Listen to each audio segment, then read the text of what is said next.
Welcome to the A B success point. मेरा नाम है अभिमन्यु सिंह राजपुरोहित। कल पिछले लेक्चर में हमने पढ़ा था राजनीति और राज्य का सप्तांग सिद्धांत।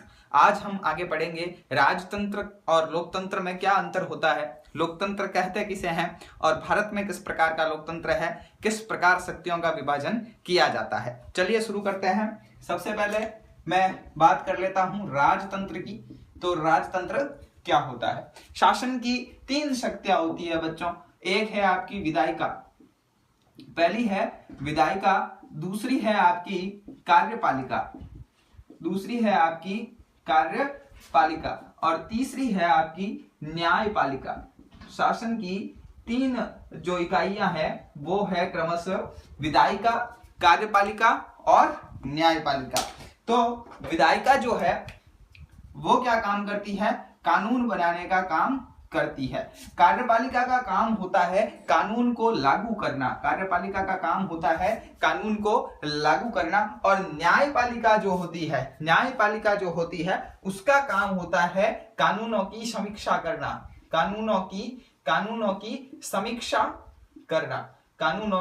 समीक्षा करना जो काम है वो आपके न्यायपालिका का हो जाता।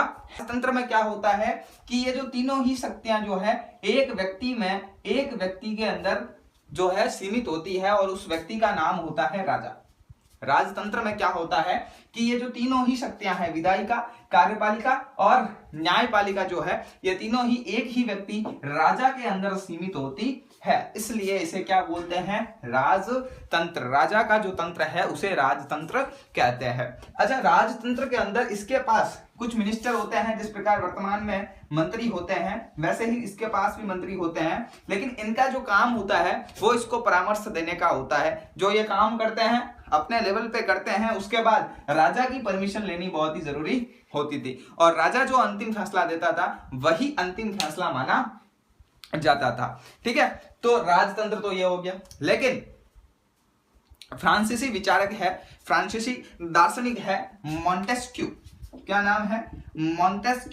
मॉन्टेस्क्यू जो है वो शक्ति पृथक्करण का सिद्धांत देता है। किसका सिद्धांत देता है? शक्ति पृथक्करण का सिद्धांत देता है। कौन देता है? मॉन्टेस्क्यू देता है। कहां का है मॉन्टेस्क्यू? मॉन्टेस्क्यू फ्रांस का है भाई, फ्रांस का है। राजतंत्र में सारी शक्तियां किसमें विलय थी? राजा में विलय थी। अंतिम निर्णय जो है वो राजा का मान्य होता था। चाहे किसी को मृत्यु दंड देना हो, न्याय करना हो, किसी को सजा देनी हो तो कौन देगा? राजा देगा।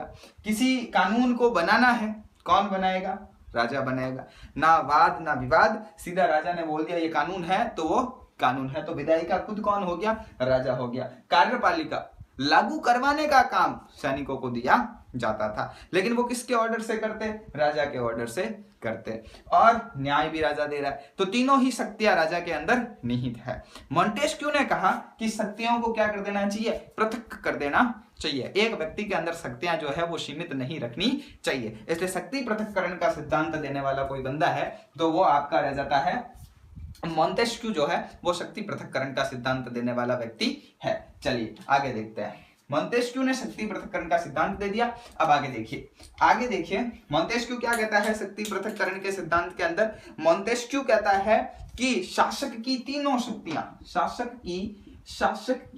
तीनों ही शक्तियां जो है वो पृथक कर देनी चाहिए।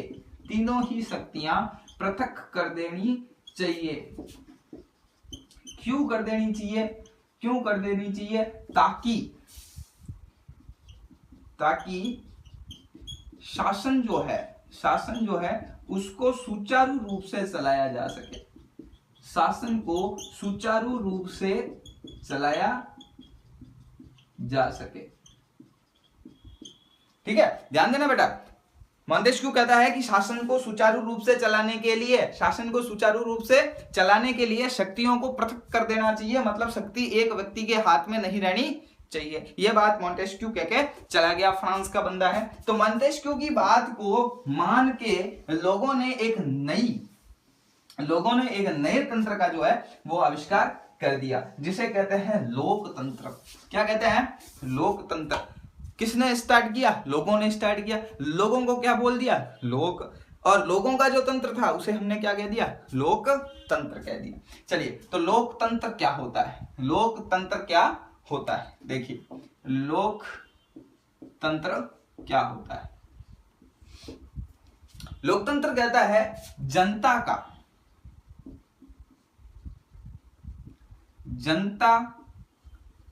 के द्वारा, जनता के लिए क्या हुआ, जनता का शासन, किसके द्वारा स्थापित किया गया शासन, जनता के द्वारा स्थापित किया गया शासन, किसके लिए स्थापित किया गया, जनता के लिए स्थापित किया गया शासन लोकतंत्र कहलाता है। यह परिभाषा दी है आपके अब्राहम लिंकन ने। किसने दी है, अब्राहम लिंकन जो है वो ये डेफिनेशन देके गए हैं, अब्राहम लिंकन ये डेफिनेशन देके गए। तो लोकतंत्र क्या होता है, जनता का, जनता के लिए, जनता के द्वारा जो शासन है उसे हम लोकतंत्र कहते हैं। हाँ, तो लोकतंत्र क्या होता है, जनता का, जनता के द्वारा, जनता के लिए जो शासन होता है उसे लोकतंत्र कहते हैं। यह परिभाषा आपके दी थी अब्राहम लिंकन ने। अब देखिए लोकतंत्र में शक्ति पृथक्करण किस प्रकार होता है। लोकतंत्र में विधायिका, कार्यपालिका और न्यायपालिका जो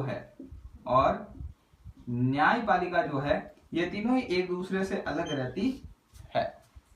ठीक है, विधायिका में कौन आ जाएगा, संसद या फिर राज्य विधानसभा, राज्यों के जो विधानमंडल होंगे वो आपके विधायिका में आ जाएंगे। कार्यपालिका दो प्रकार की होती है, स्थायी और अस्थायी। इस अस्थायी कार्यपालिका में आते हैं मंत्री, और स्थायी कार्यपालिका जो है उसमें आपके जितने भी पोस्टें सर्जित हो रखी है, IAS है, RAS है या फिर तहसीलदार है, पटवारी है, ये स्थायी कार्यपालिका के सदस्य होते हैं। न्यायपालिका में आपके सुप्रीम कोर्ट और हाई कोर्ट जो है वो होते हैं। इसे शक्ति पृथक्करण कहते हैं। मतलब यह है कि न्यायालय विधायिका के फैसले की समीक्षा कर सकता है। अगर उसका फैसला न्याय सम्मत नहीं है, संविधान के अनुसार नहीं है, तो उसमें संशोधन किया जा सकता है। राजतंत्र में संविधान का कोई ज्यादा महत्व नहीं हुआ करता था, लेकिन अगर लोकतंत्र में संविधान है तो उसका बहुत महत्व होता है, क्योंकि संविधान के अनुसार विधायिका को काम करना होता है, और अगर विधायिका उसके अनुरूप कार्य नहीं करती तो न्यायपालिका जो है, सुप्रीम कोर्ट या हाई कोर्ट जो है, उस कानून की समीक्षा कर सकते हैं। कार्यपालिका जो है वो मंत्री परिषद को छोड़ के बाकी कार्यपालिका जो है वो कानून निर्माण में भाग नहीं लेती। उनका काम होता है कानूनों को लागू करना, क्रियान्वित करवाना। तो न्यायपालिका जो है वो कार्यपालिका से भी प्रश्न पूछ सकती है। इस प्रकार लोकतंत्र में शक्ति को स्पष्ट पृथक्कृत किया जाता है, जबकि राजतंत्र में शक्ति को स्पष्ट पृथक्कृत नहीं किया जाता। ठीक है, भारत के अंदर